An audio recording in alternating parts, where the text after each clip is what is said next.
Debra Lee Baldwin in my garden, about to make a topiary Christmas tree. This is the form, and that goes in just like that.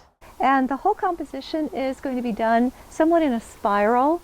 Around the base of the tree, I'm going to use this dwarf jade, a skirt or a fringe with jade, and that's where you're going to need most of your cuttings, because as you go up you're going to have less space to cover.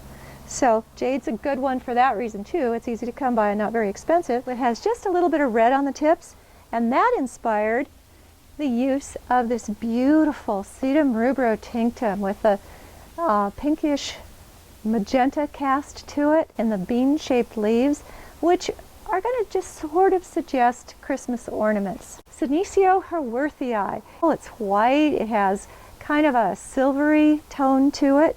Copper tone stone crop, which will give a sparkle to it, almost like a little star.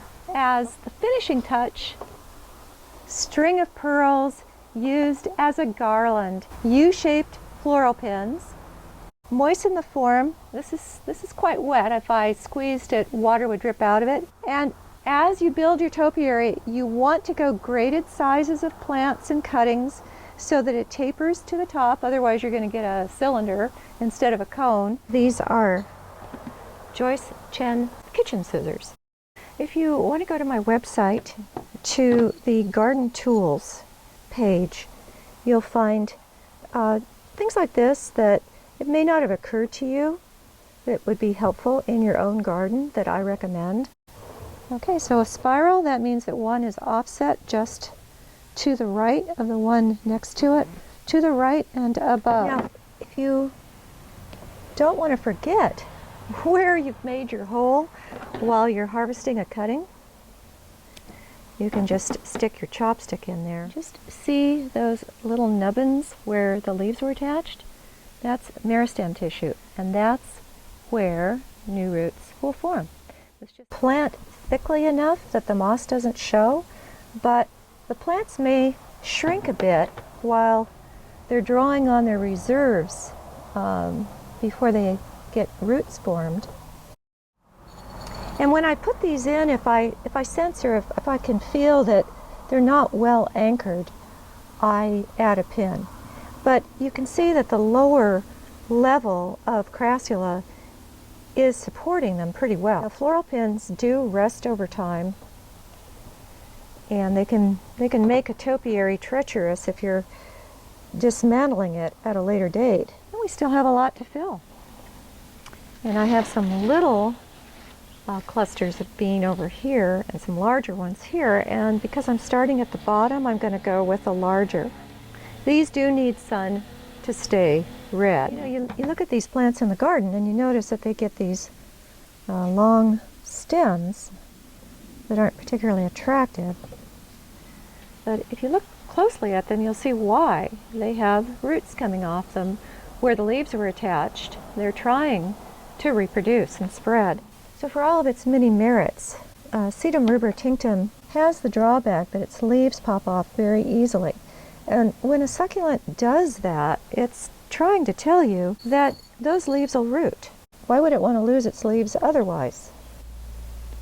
When you shove in the floral pin, try not to break off leaves. Even if it doesn't have a stem, I've seen these topiary trees made out of rosette succulents that are just secured with floral pins, and from the base of the rosette, new roots will form.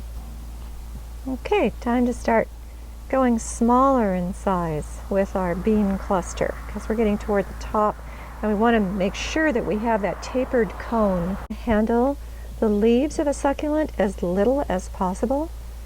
They're prone to bruising. Succulents keep their leaves for a long time, unlike plants with fine leaves. Try not to let the metal of your pins show.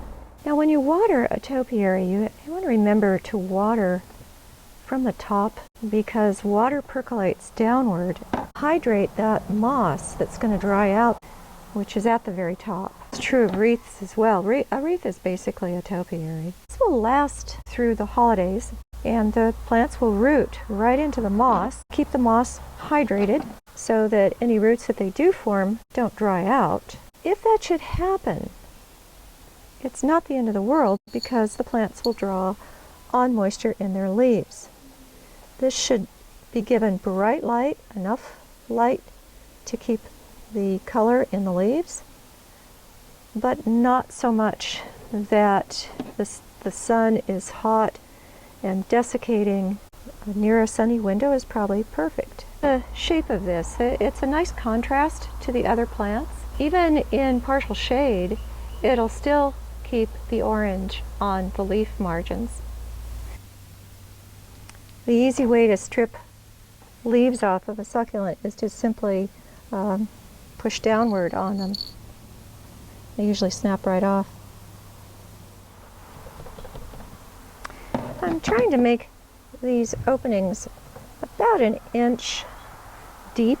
If you want to make a cutting smaller because you're getting toward the top of your topiary, you can just strip off more leaves because that'll, the new growth at the tip of the rosette is going to be smaller.